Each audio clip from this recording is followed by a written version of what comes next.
So I've made a disc out of card, stuck that together, get some ribbon, stuck the ribbon to the corner, then pleated it. Then once I've done the pleats, I just stuck the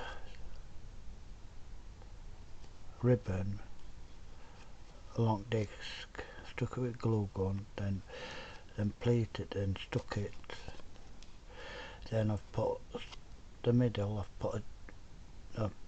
glued the middle with glue gun, put a bead in, then I put that on, then put glued it and stuck it, same with that one.